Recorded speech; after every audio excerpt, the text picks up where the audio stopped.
우리가 계속 갈라디아서를 계속 보고 있는데요. 모든 인류의 가장 중요한 메시지는 바로 복음입니다. 여러분이 머리로 많이 들었고 또 피부로 느낄 수도 있고 아닐 수도 있지만 현실적으로 하나님께 주시는 계시가 인류의 모든 메시지 중에 오직 가장 중요한 메시지는 바로 예수 그리스도의 복음입니다. 이 복음을 오염시키거나 이 복음을 훔치려 가거나 이 복음을 또한 undermine 하는 전략과 영적 세계의 힘들이 있습니다. 그래서 갈라디아 교회는 바울이 전한 복음으로 시작했지만 이제는 다른 복음, 다른 복음으로 사는 삶을 신앙생활을 하는 교회로 변질됐다는 것을 우리가 알 수가 있습니다. 여러분, 복음이 무엇이라고 우리 꿈땅 아이들이 물어보면 어떻게 대답하시겠습니까? 복음은 단순합니다. 5살, 6살, 7살 아이, 장년, 어르신까지 복음은 오직 믿음뿐만 통하여 구원을 얻는 것이다 라는 것을 제시를 합니다. 믿음만. 그러나 이 갈라디아서에서 받은 이 다른 복음은 어떤 것을 얘기하고 있습니까? 믿음뿐만 아니라 믿음 플러스 행위가 필요하다. 율법이 필요하다. 법이 필요하다라는 것을 얘기하고 있습니다. 우리는 솔직히 성도로서 이 복음에 대한 것에 늘 유혹을 받을 것이고요. 또 우리는 도전을 받을 것입니다. 우리가 겉으로 인정하든 안 하든 모든 사람들은 하나님의 인정을 받기를 원하는 마음이 있습니다. 그런데 사람들은 그 인정이 행위로 선택한 것이죠. 내가 어떤 행위를 하면 하나님이 나를 기뻐하시겠다. 그래서 종교를 보십시오. 모든 종교는 행위의 베이스에 대한 종교입니다. 그뿐만 아니라 사회적으로 보십시오. 여러분은 직장에서 보고 사업처에서 봐도 모든 행위로 인하여 만든 시스템입니다. 그래서 우리는 이 행위와 이 믿음과 은혜에 대해서 다시 한번 우리가 다시 점검할 필요가 있습니다. 우리가 행위대 안에서 사는 이 사회, 우리가 행위 안에서 사는 이 제도, 어떤 느낌을 줍니까? 나는 늘 부족하다라는 느낌을 줍니다. 나는 미달이다. 물론 내가 그 자격을 받고 내가 칭찬을 받고 당신은 족하다라는 메시지도 오지만 기본적인 우리의 메시지와 이 세계의 컴페티티브네스랑 모든 자격과 이 종교 안에서도 얘기하는 것은 너는 부족하다. 어떤 면에서 이 부족함 때문에 우리가 드라이브를 걸릴 때가 있어요. 나는 이 메시지가 싫기 때문에 나는 그것을 보여주겠다. 프루브하겠다. 그러나 그 삶 가운데에 그런 분위기 가운데 늘 우리는 정죄감을 느낄 것이고요. 수치감을 느낄 것이고 아픔이 있다는 것을 알 수가 있습니다. 영어 표현에 There are no free lunches. 공짜는 없다. 라는 그 메시지가 우리가 그냥 주고받고 생각하는 얘기가 아니라 우리의 현실을 얘기하는 거예요. 그 메시지가 우리 복음 안에서도 느낄 때가 있습니다. 그래서 우리가 무엇이 필요합니까? 은혜가 필요한 것이죠. 무엇이 필요합니까? 우리는 하나님의 복음이 필요한 것이에요. 행위 속에는 늘 부족함을 느낄 것입니다. 나는 부족하다는 메시지가 있습니다. 비난과 죄책감을 느낄 것입니다. 그러나 은혜는 무엇을 얘기합니까? 나의 자격 때문에 이 은혜를 받는 게 아니다. 하나님이 주시는 온전한 선물이다. 그래서 이 선물을 받은 자, 은혜를 받은 자는 어떤 기본적인 중심의 메시지가 있습니까? 바울이 그 로마서 8장 1절에 얘기한 메시지입니다. 예수 그리스도 안에 있는 사람은 정죄감이 없다. 받을 수가 없다. There is no condemnation for those who are in Christ Jesus. 그것을 기억하십시오.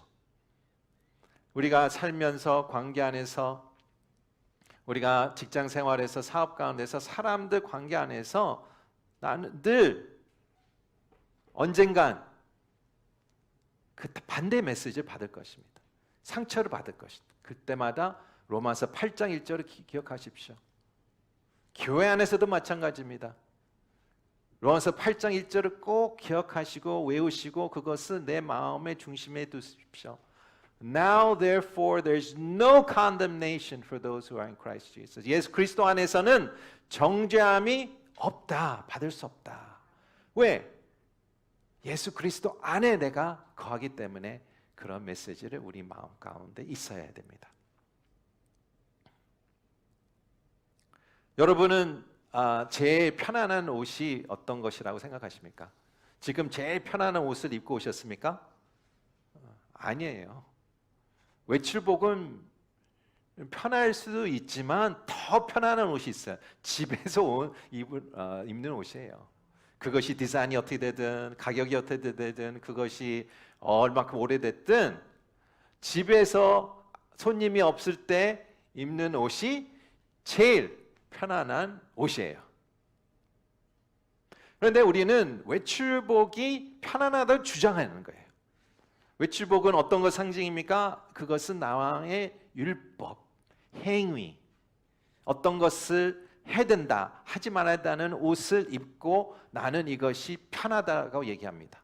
이 편하다는 것은 이것은 태어난 거에 편안한 게 아니라 그렇게 세뇌를 당하고 가정에서, 사회에서, 학교에서, 모든 관계에서 오랫동안 그것을 배웠기 때문에 편한 것이지 하나님의 원래의 기본적인 옷은 집옷입니다. 그게 바로 은혜죠. 그래서 하나님께서 원하는 것은 은혜로 돌아가기를 원하는 거예요. 창세기 3장 아담과 하와가 죄를 짓기 전에 어디에서 거했습니까? 바로 하나님이 만드신 은혜 가운데에 거했습니다. 하나님이 제공하시고 provide 하시는 하나님의 protection과 하나님의 provision 안에서 거했습니다. 그것이 은혜죠. 그래서 우리의 원래의 모습과 우리의 원래의 디자인과 필요한 것은 무엇입니까? 바로 은혜예요. 은혜. 그래서 우리는 반드시 은혜로 돌아가야 된다라고 여기서 성경을 얘기하고 있습니다. 여기 본문, 우리 오늘 본문 갈라디아서 2장을 보니까 두 사람의 만남을 얘기하고 있습니다. 두 사람은 보통 사람들이 아니에요. 영적 거장이라고 얘기할 수 있죠. 베드로와 바울. 우리가 솔직히 초대교회를 생각하면 이 두 사람의 이미지가 나타나지 않습니까? 바울과 베드로. 이 두 사람이 2장의 가운데에 만남이 있는데요. 첫 번째 만남은 악수로 끝납니다. 그러나 두 번째 만남은 책망으로 끝나는 내용을 우리가 보기를 원합니다. 바울이 14년 만에 바나바와 디도와 함께 예루살렘을 다시 찾아갔다고 얘기합니다. 바울은 어떤 사람입니까? 바리새인, 율법주의, 유대인 철저하게 사는 유대인이었습니다. 다메섹 교회 가는 길에서 주님을 만나고요. 그다음에 회심하고 또 바로 아라비아 광야에 3년 동안 예수님과 독대합니다. 다시 3년 후에 예루살렘에 돌아와 베드로와 야고보를 만났다고 합니다. 다른 사도들은 피했다고 합니다. 두려움 가운데. 그래서 15일 동안 지내면서 본인이 어떤 확정과 인정을 받는 게 아니라 내가 제시하는 복음이 이 사도들이 얘기하는 제시라 똑같다. 내가 그리스도를 통하여 받은 이 복음의 계시가 맞구나라고 인정을 받은 게 아니라 확증을 받고 다시 14년 동안 시리아와 길리리아 지역에 전도하며 교회 세우며 14년 동안 그렇게 살아왔어요. 우리 14년 후에 다시 예루살렘으로 찾아왔다는 내용을 우리가 볼 수가 있습니다. 그 내용을 함께 7, 8, 9절을 같이 보겠습니다. 시작. 오히려 그들은 베드로가 할례 받은 사람에게 복음을 전하는 일을 맡은 것처럼 내가 할례 받지 않는 사람에게 복음을 전하는 일을 맡은 것을 알았습니다. 베드로가 할례 받은 사람이 사도가 되도록 역사하신 분이 내게도 역사하셔서 이방 사람의 사도가 되게 하셨기 때문입니다. 기둥같이 여김받는 야고보와 게바와 요한은 하나님께서 내게 주신 은혜를 인정하고 나와 바나바에게 교제의 악수를 했습니다. 우리가 이방 사람에게로 그들을 할례 받은 사람에게로 가도록 하기 위함입니다. 여기 나오는 이름 게바, 우리가 알고 있는 베드로 있지 않습니까? 베드로는 헬라화식한 이름이고요. 또 게바는 아람의 이름을 이름입니다. 둘 다 반석, stone이라는 의미를 갖고 있습니다. 그래서 게바를 보실 때에 베드로로 이해하시면 되겠습니다. 바울은 이방들에게 14년 동안 전한 이 복음이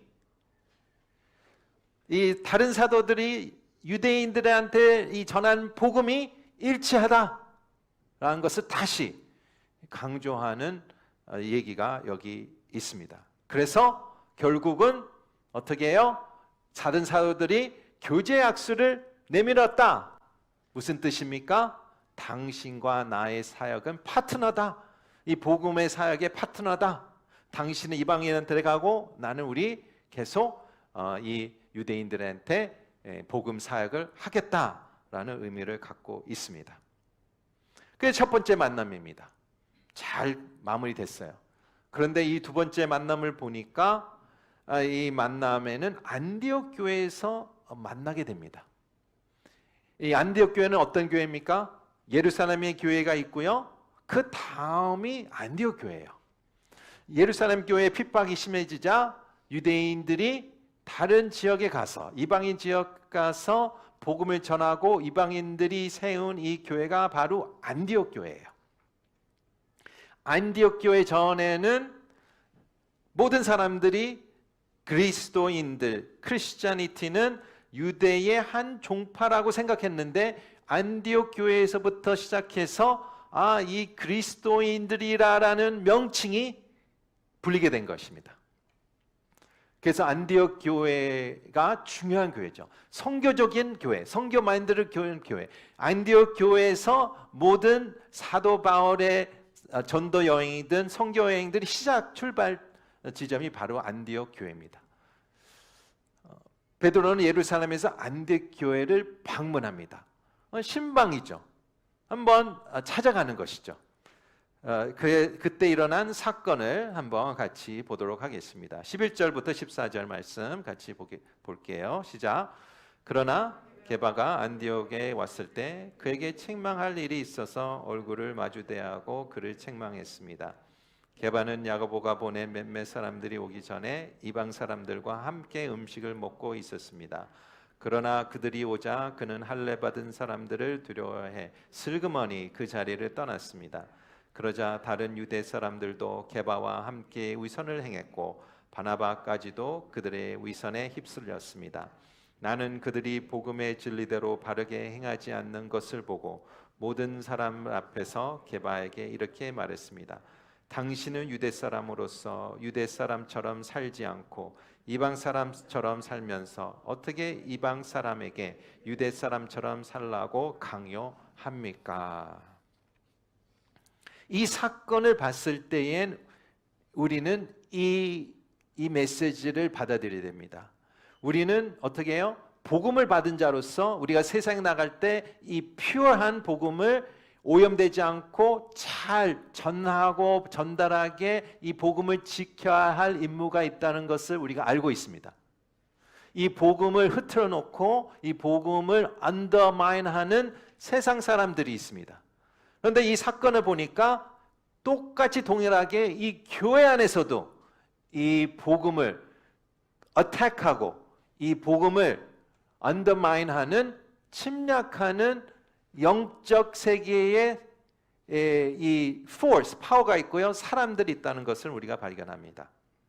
그래서 예수님께서 마태복음 7장 15절에 이렇게 예언을 하셨죠. 예수님이 교회를 세우셨습니다. 복음으로 교회를 세운 것입니다. 기억하십시오. 복음이 교회를 세웠죠. 교회가 복음을 세운 게 아닙니다. 복음이 있어서 교회가 있는 이것입니다. 그래서 예수님이 이렇게 얘기하셨습니다. 거짓 예언자를 조심하라. 무슨 뜻입니까? 거짓 예언자가 올 것이라는 얘기예요. 어떤 모습으로 옵니까? 그들은 양의 탈을 쓰고 다가오지만 속은 사나운 늑대다. 교회 안에 침투할 것이다.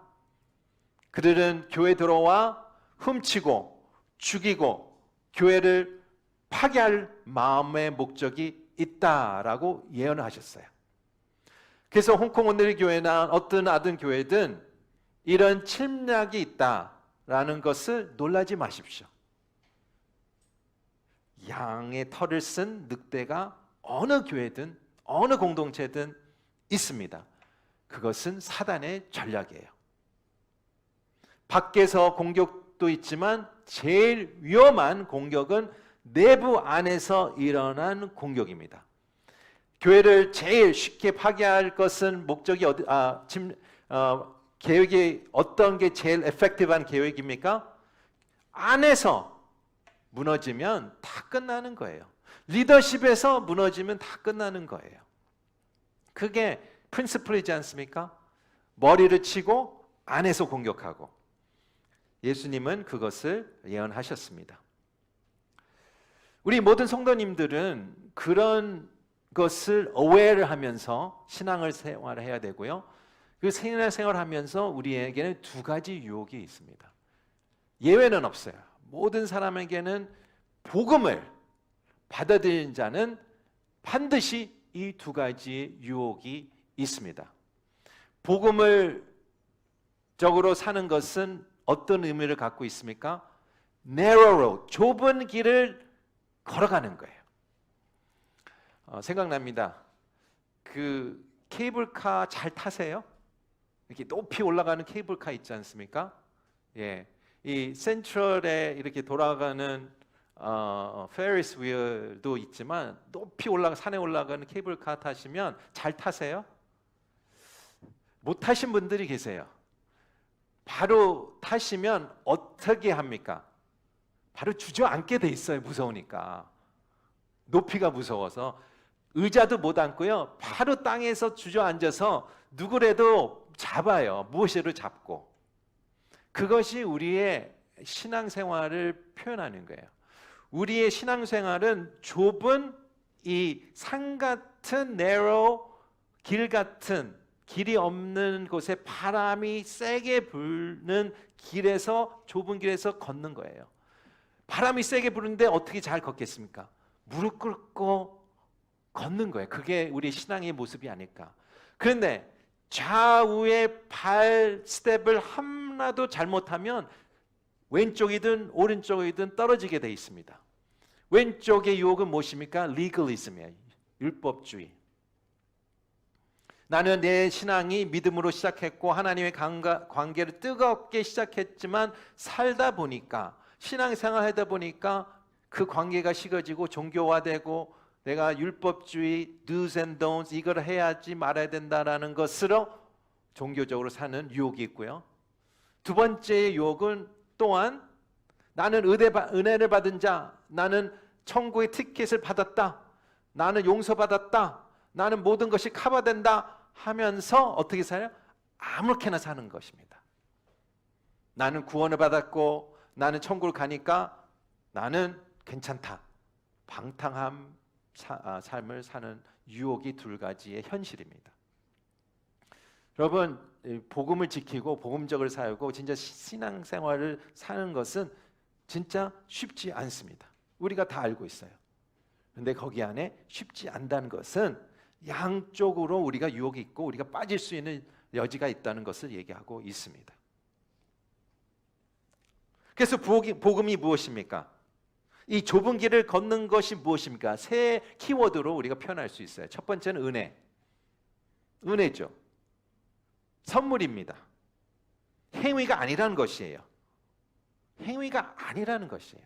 나 행위 때문에 이 복음을 받고 구원을 받은 게 아니라는 것이죠. 두 번째는 생명이라는 얘기예요. 생명력을 갖고 내가 죽음을 받아야 되는데 생명으로 내가 구원을 받았다. 무슨 뜻일까요? 나는 세컨드 찬스를 받았다는 얘기예요. 여러분 세컨드 찬스를 받았어요. 여러분 다시 기회를 받은 거예요. 인생에서 우리가 얼마나 세컨드 찬스를 달라고 기도할 때가 있지 않습니까? 관계 안에서, 직장 안에서, 학업 안에서 여러 가지. 주님, 제가 진짜 잘못했습니다. 내 실수를 알아요. 세컨드 찬스를 달라고 우리가 기도할 때가 있지. 어떨 때는 third chance. 근데 우리가 이 기회를 다시 받은 거예요. 세 번째 키워드는 은혜가 있고요, 생명이 있고요. 세 번째 키워드는 자유예요. freedom. 자유는 무엇을 의미합니까? 나의 노예 생활에서 속박된 노예 생활에 해방됐다는 얘기예요. 어떤 노예입니까? 죄 가운데 있는 게 노예예요. 죄 안에 사 있는 게 자유고 내가 마음대로 하고 내 기분대로 하는 게 아니라 죄 가운데 있는 게 노예에 속박된다는 것을 얘기하고 있습니다.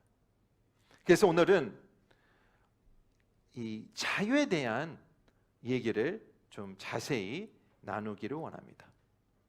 이 세상에서는 많은 사람들이 곳곳 오늘 내일 모레도 자유에 대해서 투쟁할 것입니다. 어떤 투쟁도 있습니까? 정치적인 투쟁.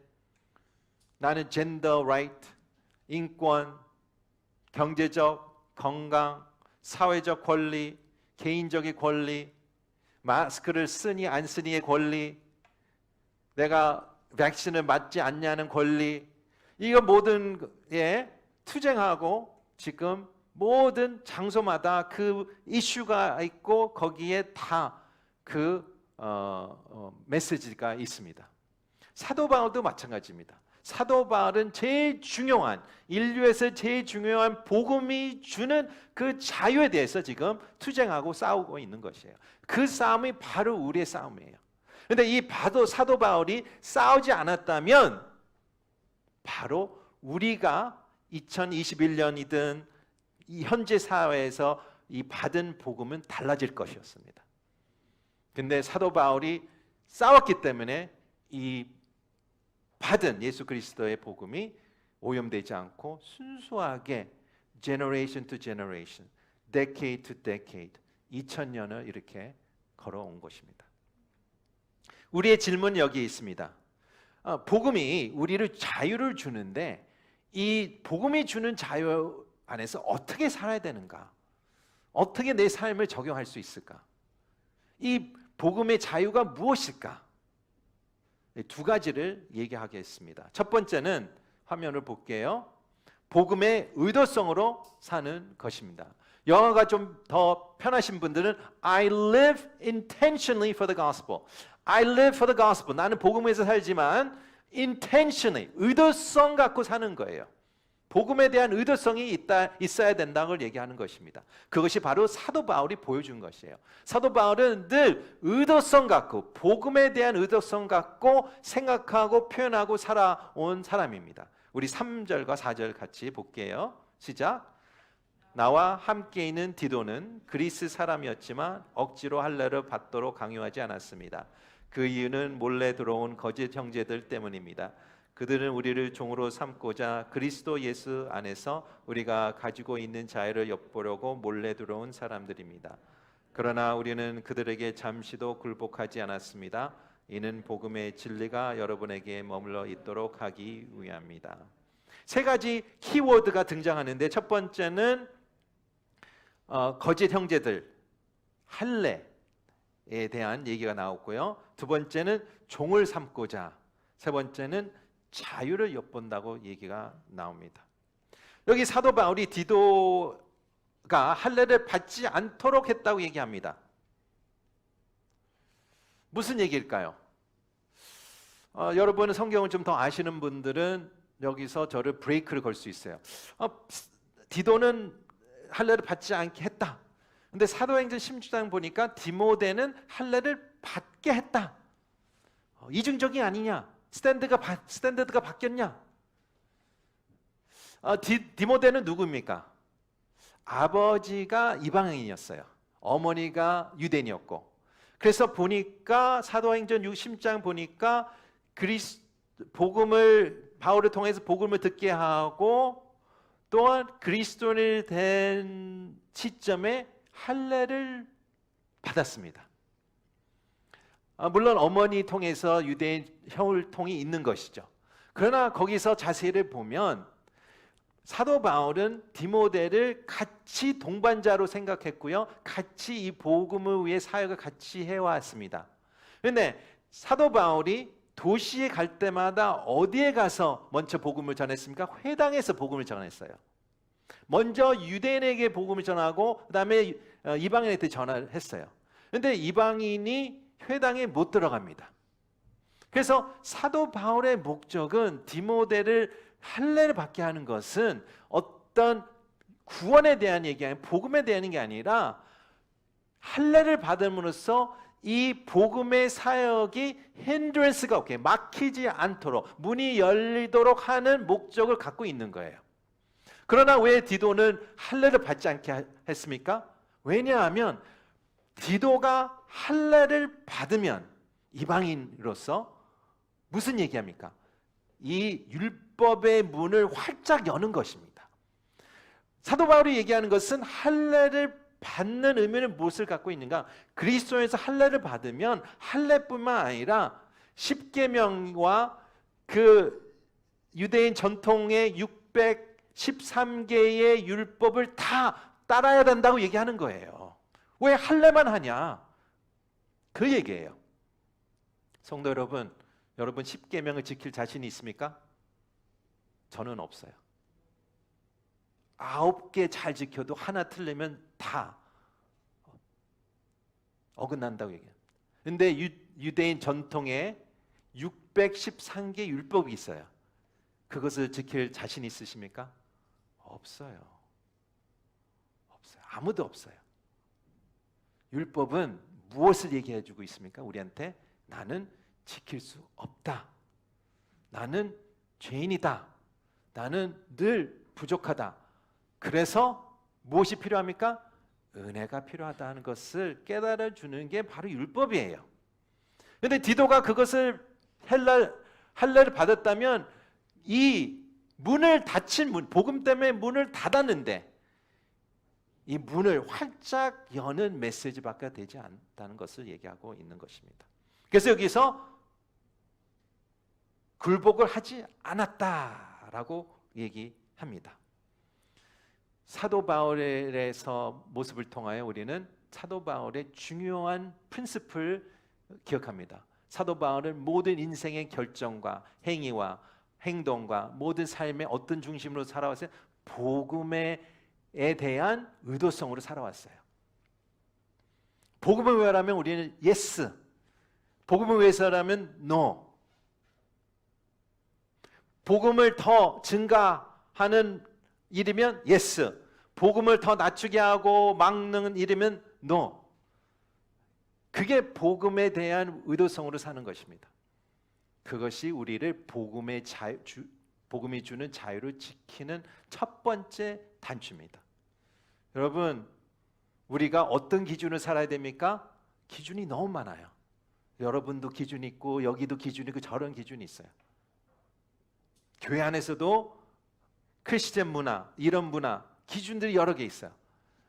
사도 바울은 복음의 기준으로, 복음의 의도성으로 살아야 된다라고 얘기할 때에 그것이 바로 우리 인생의 응답이라고 얘기합니다.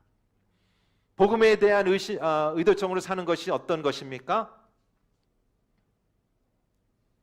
나는 복음을 위해 돈과 시간과 힘을 아끼지 않는 것이죠.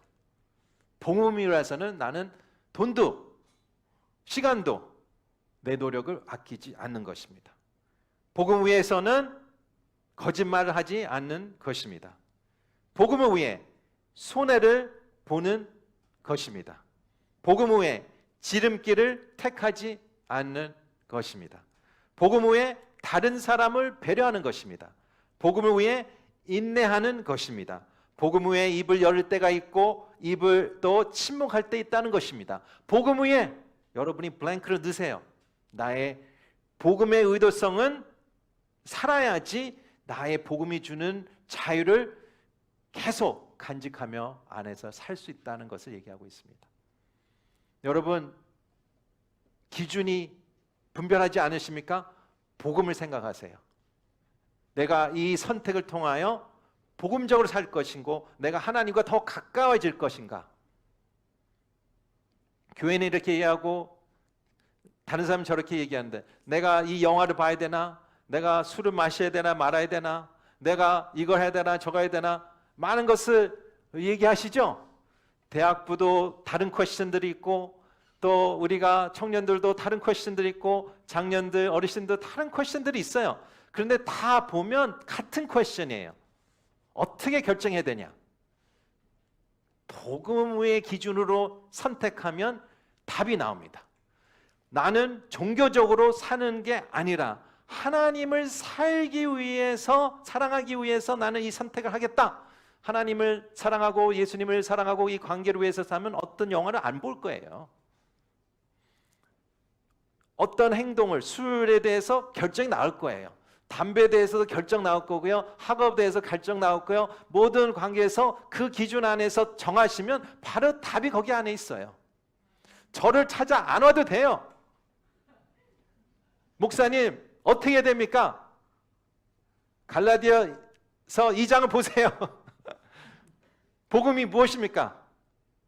하나님이 사랑하시면 어떤 선택을 해야 됩니까? 라는 질문에 다 답이 있다는 것을 얘기하고 있습니다. 여기 우리 사도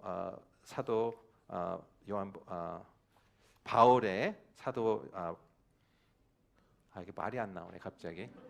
누구죠? 바울이요. 사도 바울. 네, 누구죠? 사도 바울. 예, 유튜브 계신 분들 죄송해요. 예, 첫 번째 포인트는 우리는 복음이 주는 자유 안에서 어떻게 살아야 되는가? 첫 번째는 복음의 의도성으로 살아야 된다. 두 번째 포인트 보겠습니다. 복음의 두려움으로 사는 것입니다. 영어로 좀 다르게 써 있어요. I live fearlessly for the gospel. 근데 다르게 또 얘기하면 복음의 두려움. 우리는 다 마음에 두려움이 있어요. 근데 이 두려움을 다른 object로 넘겨라. 복음을 두려워하니까 나는 살아야 된다면 이 복음을 주는 자유를 지킬 수 있습니다. 베드로는 예루살렘의 안디옥 교회를 방문했습니다. 이방인들 성도들과 친교를 나눴다고 합니다. 왜 나눴습니까? 사도행전 10장의 사건을 알아서 그래요. 사도행전 10장 사건은 무엇입니까? 기도 가운데 환상을 보게 됐습니다. 불경한 것을 먹어라. 절대 안 됩니다. 3번 하나님께 거부합니다. 그러나 고넬료가 어떤 사람을 보내요.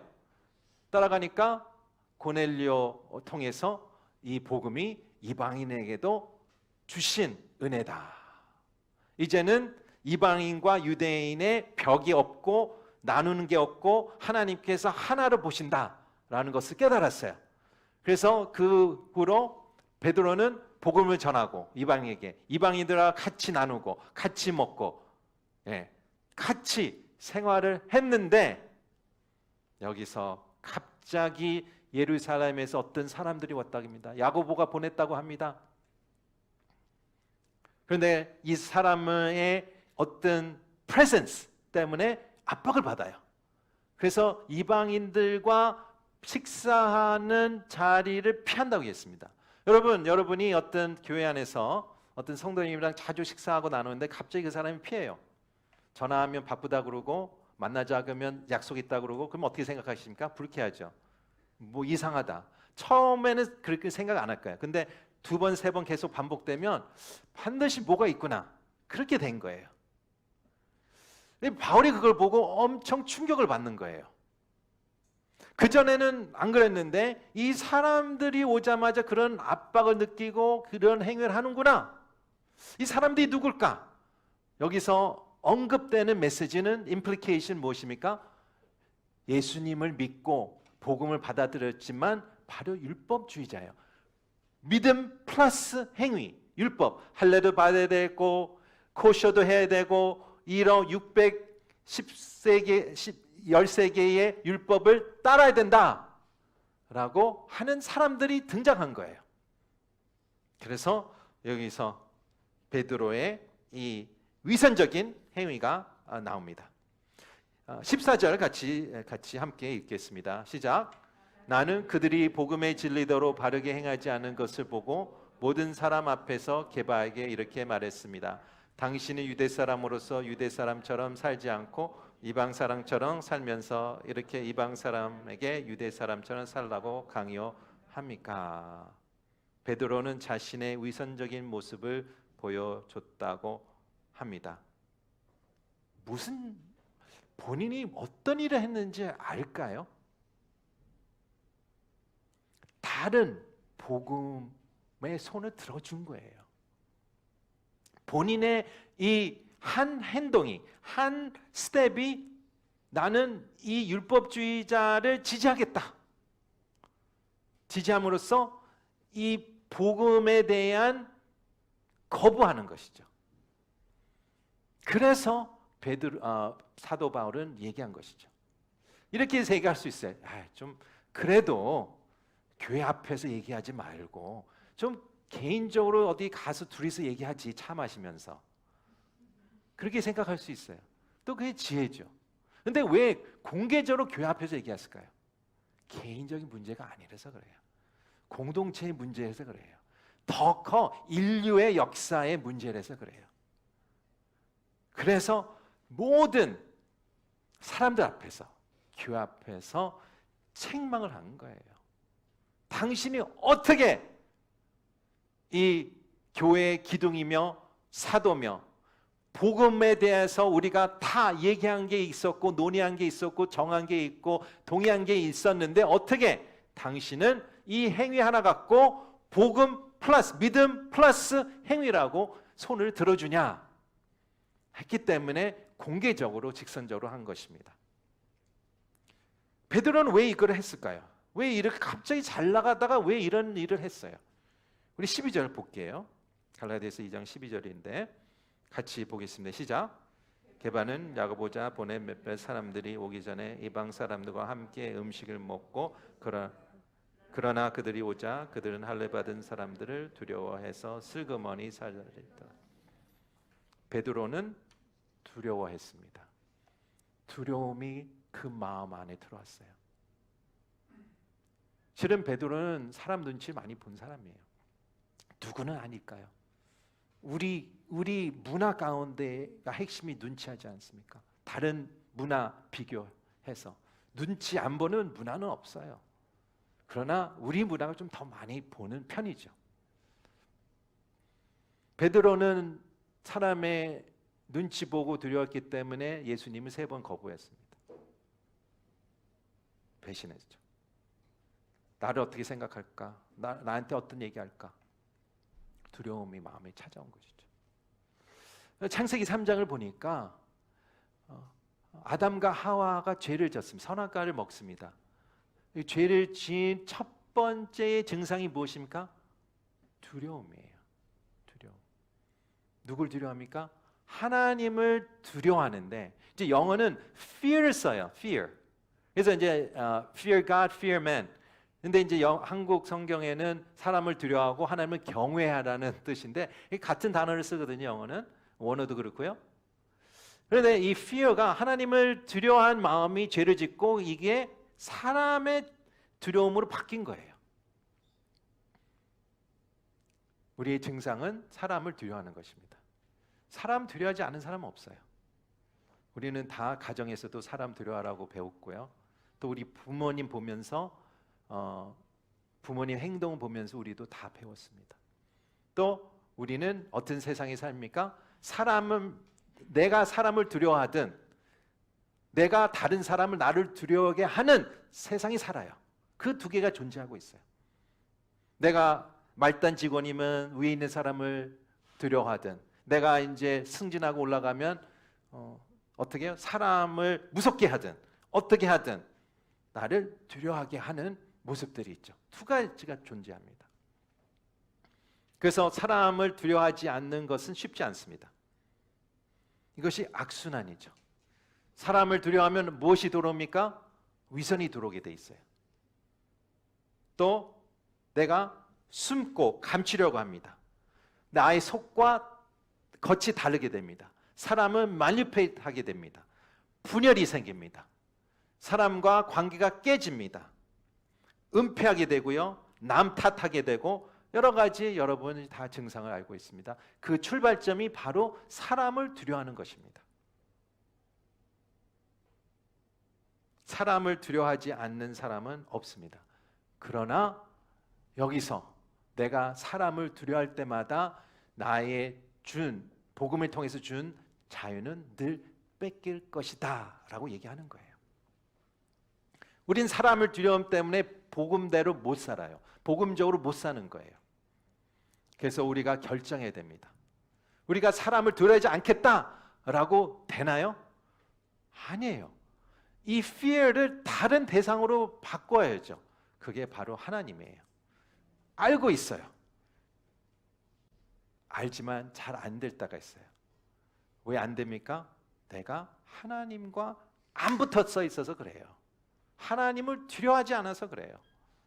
하나님을 두려워하면 사람의 두려움이 줄겠죠. 하나님의 확신이 있으면 사람에 대한 확신이 줄겠죠. 하나님을 의지하면 사람을 의지하는 것이 줄겠죠. 그래서 우리가 매일매일 무엇을 해야 됩니까? 매일매일 여러분은 똑같은 내용을 듣겠지만 예배를 해야 되는 거예요. 그래서 예배가 무엇입니까? 하나님께 나가는 것이죠. 우리가 매일매일 말씀을 봐야 되는 것이에요. 모티베이션 생기십니까? 여러분 특별히 사람을 두려워하는 사람들 있어요. 특별히 더 많이 예배로 돌아가십시오. 말씀으로 돌아가십시오. 기도로 돌아가십시오. 다른 방법이 없어요. 저도 사람을 두려워하는 사람이에요. 저도 아직도 그래요. 그전보다 덜하지만 아직도 그렇습니다. 매일매일 제가 하나님과 동행하지 않고 예배를 드리지 않고 내가 말씀 보지 않고 기도 안 하면 다시 그 악순환으로 돌아갈 수밖에 없는 거예요. 여러분도 마찬가지입니다. 매일매일 순간순간 결정해야 됩니다. 나는 하나님을 두려워하겠다. 나는 그 매일매일 선택해야 합니다. 복음을 받았어요. 우리는 이 복음 안에 자유가 있습니다. 우리의 유혹은 legalism 아니면 license, 율법주의, 방탕함에 빠질 쉬울 유혹들이 있습니다. 그런데 이 자유를 지키는 방법이 여기서 제시하는 방법이 있는데 두 가지 방법이 얘기해죠. 첫 번째는 복음에 대한 의도성으로 살아야 된다. 모든 나의 결정과 생각과 퀘스천은 내가 하나님과 이것이 이 행동과 이 결정 하나님과 더 가까워지냐 멀어지냐, 이 복음에 대한 의도성으로 사는 것인가? 라고 질문하는 것이고요. 두 번째는 나의 두려움을 하나님께 드리는, 하나님을 두려워하는 결정을 매일매일 해야 되는 것을 살면 이 복음이 주는 자유를 잘 지킬 수 있다고 얘기합니다. 복음적으로 사십시오. 복음을 받아주십시오. 복음에 주는 자유 안에서 누리시고 그 안에서 열매와 축복을 받기를 축원합니다. 우리 같이 기도하기 원합니다.